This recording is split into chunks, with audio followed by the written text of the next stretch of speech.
다 함께 사도신경으로 신앙 고백하겠습니다. 전능하사 천지를 만드신 하나님 아버지를 내가 믿사오며 그 외아들 우리 주 예수 그리스도를 믿사오니 이는 성령으로 잉태하사 동정녀 마리아에게 나시고 본디오 빌라도에게 고난을 받으사 십자가에 못 박혀 죽으시고 장사한 지 사흘 만에 죽은 자 가운데서 다시 살아나시며 하늘에 오르사 전능하신 하나님 우편에 앉아 계시다가 저리로서 산자와 죽은 자를 심판하러 오시리라. 성령을 믿사오며 거룩한 공예와 성도가 서로 교통하는 것과 죄를 사하여 주시는 것과 몸이 다시 사는 것과 영원히 사는 것을 믿사옵나이다. 아멘. 다 함께 찬송가 336장 찬양하시겠습니다. 찬송가 336장입니다.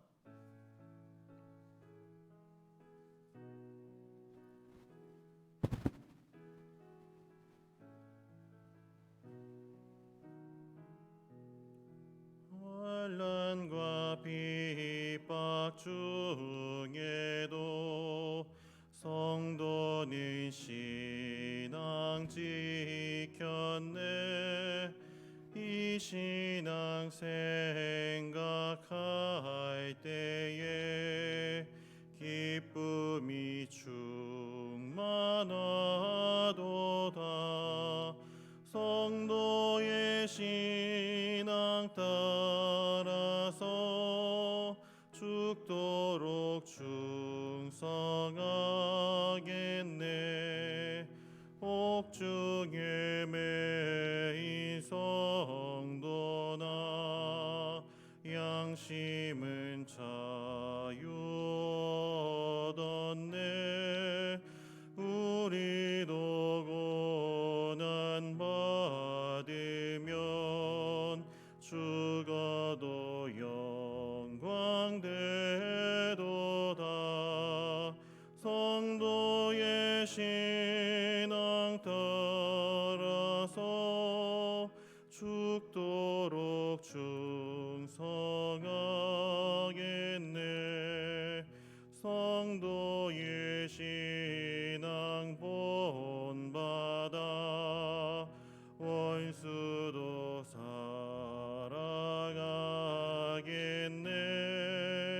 인자한 언어 행실로 이 신앙 전파하리라. 성도의 신앙 따라서 죽도록 충성하겠네.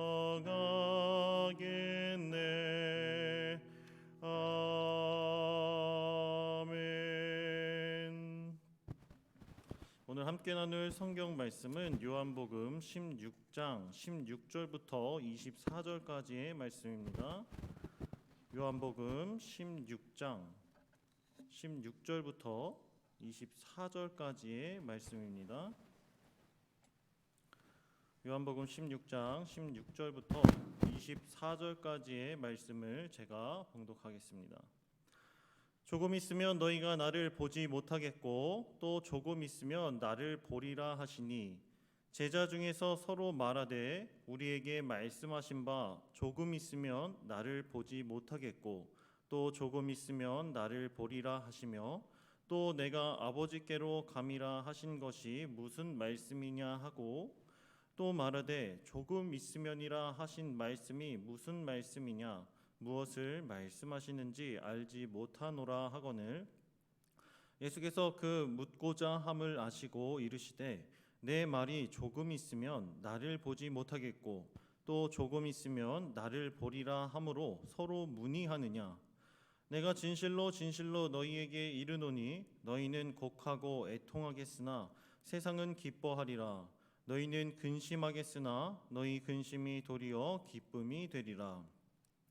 여자가 해산하게 되면 그 때가 이르렀으므로 근심하나 아기를 낳으면 세상에 사람 난 기쁨으로 말미암아 그 고통을 다시 기억하지 아니하느니라. 지금은 너희가 근심하나 내가 다시 너희를 보리니 너희 마음이 기쁠 것이요 너희 기쁨을 빼앗을 자가 없으리라. 그날에는 너희가 아무것도 내게 묻지 아니하리라. 내가 진실로 진실로 너희에게 이르노니 너희가 무엇이든지 아버지께 구하는 것을 내 이름으로 주시리라. 지금까지는 너희가 내 이름으로 아무것도 구하지 아니하였으나 구하라. 그리하면 받으리니 너희 기쁨이 충만하리라. 아멘. 본문은 제자들이 예수님의 말씀을 듣고 좀처럼 이해하지 못하자 그에 대한 예수님의 부연 설명을 기록합니다. 그리고 예수님은 제자들의 이해를 돕기 위해 한 가지 비유를 들어 설명하십니다. 오늘 우리는 제자들이 이해하지 못하는 것이 무엇인지, 그리고 예수님이 어떤 비유를 말씀하신지 살펴보면서 본문이 우리에게 주는 교훈에 대해 생각해 보겠습니다. 먼저 제자들이 이해하지 못한 것은 무엇입니까? 17절 말씀입니다. 제자 중에서 서로 말하되 우리에게 말씀하신 바 조금 있으면 나를 보지 못하겠고 또 조금 있으면 나를 보리라 하시며 또 내가 아버지께로 감이라 하신 것이 무슨 말씀이냐 하고. 이 말씀은 예수님의 말씀을 이해하지 못한 제자들이 서로에게 묻는 모습입니다. 그들이 이해하지 못한 것은 세 가지입니다. 첫째, 조금 있으면 예수님을 보지 못한다는 말. 둘째, 조금 있으면 다시 본다는 말. 셋째, 예수님이 아버지께로 간다는 말입니다. 여기서 조금 있으면이라는 말에 의미하는 것은 이제 조금 있으면 예수님의 죽음이 임박했다는 것과 부활을 통해 제자들을 다시 만날 시간이 가까웠다는 말입니다. 그런데 제자들은 부활의 개념이 확실하지 않은 상태였고 여전히 조금이라는 시간이 어느 정도의 시간인지 가늠할 수 없다는 점에서 예수님의 말씀을 이해하기 어려웠을 것입니다.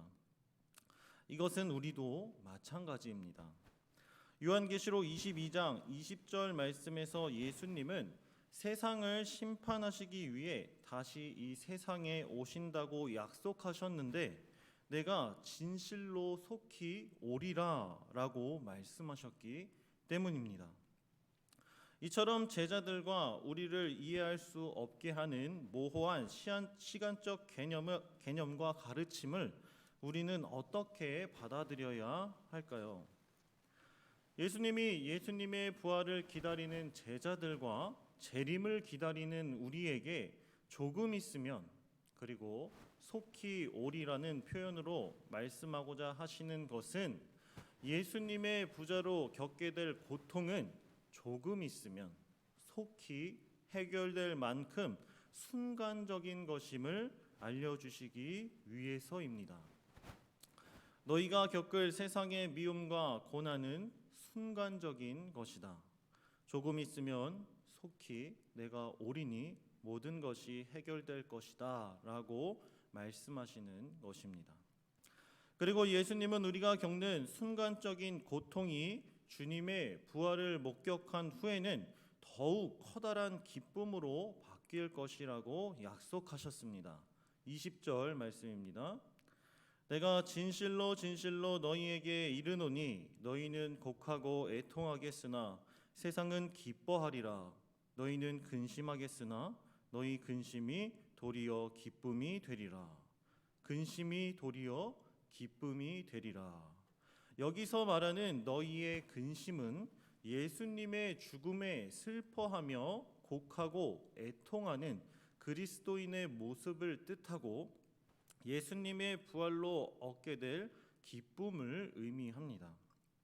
이 기쁨은 세상 그 어떤 것과도 바꿀 수 없을 만큼 큰 기쁨입니다. 예수님은 부활 이후 얻게 될 기쁨이 얼마나 큰 기쁨인지 제자들에게 알려주시기 위해 해산의 고통이라고 하는 비유를 들어 설명하셨습니다. 자녀를 낳아보신 성도님들은 아실 것입니다. 자녀로부터 오는 즐거움과 행복은 세상 그 무엇과도 바꿀 수 없는 기쁨이라는 것을 말입니다. 우리들 중 이 기쁨을 다른 무엇과 바꾸실 성도님들이 계십니까? 예수님의 부활 이후 얻게 될 기쁨은 얼마나 큰 기쁨인지 해산의 고통이라는 비유를 통해 잘 이해가 가실 것입니다. 이처럼 주님의 부활을 믿고 구원받은 영생의 기쁨 역시 해산의 고통 이후 얻게 되는 기쁨처럼 그 무엇과도 바꿀 수 없다는 점에서 같습니다. 그리고 해산의 고통으로 괴롭더라도 아이를 낳으면 그 고통을 기억하지 못하고 기뻐하듯이 그리스도인이 맞이할 고통과 근심도 예수님의 재림 이후에 누릴 기쁨에 비하면 짧은 기간 동안의 수고와 고생인 것을 알려주시는 것입니다. 그러므로 우리는 현재의 어려움을 피하거나 타협해서는 안 됩니다. 왜냐하면 예수님은 우리를 위해 그 어떤 것과도 타협하지 않으시고 십자가 죽음의 사역을 이루어내셨기 때문입니다. 영적으로 새롭게 다시 태어날 거듭날 우리를 위해서 말입니다. 예수님은 우리가 세상이 주는 근심과 고통에 타협하지 않기 위해서 예수님의 이름으로 구하라고 친히 알려주셨습니다. 23절 말씀입니다. 그날에는 너희가 아무것도 내게 묻지 아니하리라. 내가 진실로 진실로 너희에게 이르노니 너희가 무엇이든지 아버지께 구하는 것을 내 이름으로 주시리라. 그렇다면 예수님의 이름으로 구하는 기도를 위해 우리에게 필요한 자세는 무엇입니까? 그것은 예수님을 향한 질문입니다. 예수님을 향한 질문은 우리를 예수님과 상관이 있는 사람으로 만들기 때문입니다. 구원받았지만 예수님과 관계 맺지 못하고 상관없는 사람처럼 살아가는 사람이 얼마나 많습니까? 예수님을 믿는 기쁨도 잃어버린 채 말입니다. 질문이란 알고자 하는 것을 얻기 위해 묻는 행위를 말합니다. 서로에게 호감이 있는 남녀에게 또는 존경하는 사람에게 모르는 문제를 해결하기 위해 모든 인간은 질문을 갖습니다. 질문은 곧 그 대상에 대한 관심과 사랑을 의미하며 어떠한 것이든 자신과 연결시키며 상관이 있게 하는 것이 특징입니다. 여기서 상관이 있게 한다는 것은 관계를 맺는다는 것입니다. 예수님이 가신 길은 어디로 가야 하며 어떤 길인지, 천국이 나에게 주는 진정한 유익은 무엇인지, 예수님을 믿는 이유가 무엇인지, 예수님은 정말 살아계신 것이 맞는지, 나는 왜 아직도 예수님을 인격적으로 만나지 못했는지, 이러한 질문은 예수님 앞으로 나아갈 수 있는 기초가 됩니다. 그리고 예수님을 향한 질문을 끊임없이 품고 질문하다 보면 어느새 자신이 기도하고 있다는 것을 느낄 것입니다. 저는 사역을 처음 시작했을 때부터 지금까지 설교를 준비할 때마다 하나님께 드리는 질문이 한 가지 있습니다. 그것은 주님, 제가 할 수 있을까요? 라는 질문입니다. 설교를 준비할 때 이 질문을 끊임없이 하다 보면 어느새 이 질문은 이렇게 바뀌어 있습니다. 주님, 저를 통해 전하고자 하시는 말씀이 무엇입니까? 주님이 깨닫게 하지 않으시면 저는 절대 주님이 사랑하시는 성도님들께 말씀을 전할 수 없습니다. 그러니 주님께서 깨닫게 하시고 가르쳐 주시옵소서. 예수님을 향한 질문이 예수님의 이름으로 구하는 기도로 변해 있음을 확인합니다. 성도님들은 예수님께 어떤 질문을 갖고 계십니까? 그리고 어떤 기도를 드리고 계십니까? 말씀을 정리하겠습니다. 사랑하는 성도 여러분, 우리는 예수님의 재림을 기다리는 입장에서 오늘 본문 속 제자들의 모습과 같습니다. 예수님은 남겨진 우리의 고통은 잠시라고 말씀하시며 이미 구원의 은혜에 참여시켜 주셔서 우리를 슬픔에서 기쁨으로 건져내셨습니다. 그리고 자녀를 얻은 기쁨처럼 날마다 주님과의 교제 속에 넘치는 기쁨과 행복을 누리며 살아가게 하셨습니다. 따라서 우리는 이 기쁨을 세상의 가치와 바꿀 수 없습니다. 그리고 세상으로부터 오는 환난과 핍박을 이겨내기 위해 우리는 예수 그리스도의 이름으로 구해야 함을 깨달았습니다.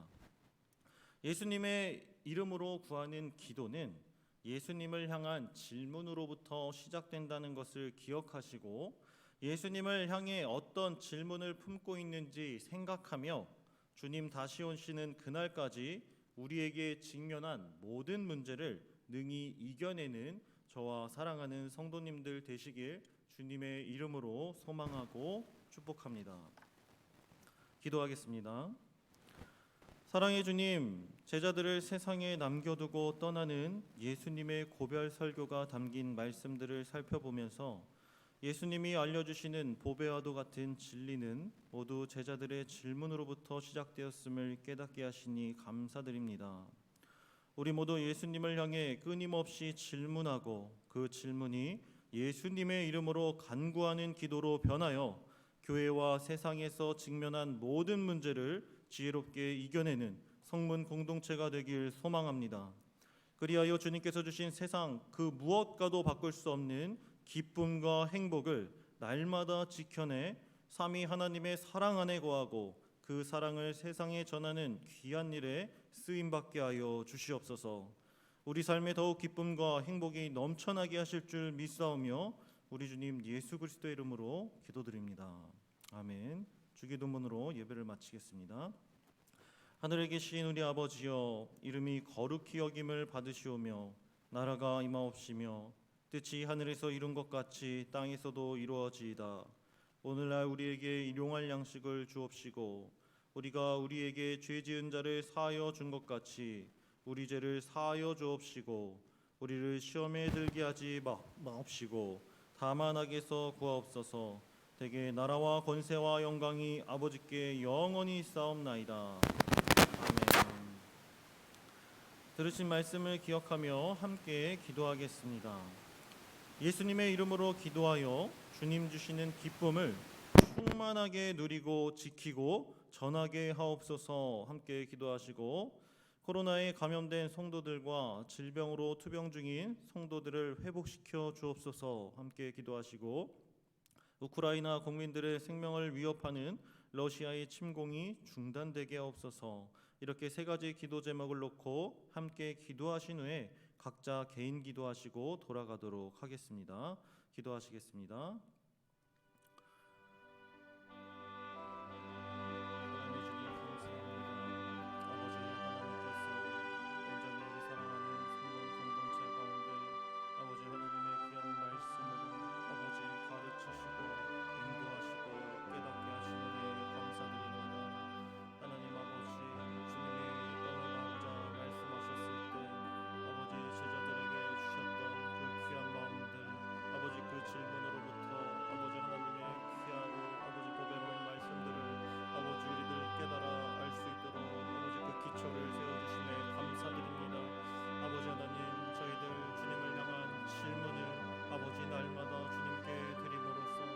아버지 그 질문이 기초가 되어서 아버지 끊임없이 우리가 하는 품은 그 질문으로 말미암아 아버지 예수 그리스도의 이름으로 구하는 간구의 기도가 될 수 있도록 주님 인도하여 주시옵소서.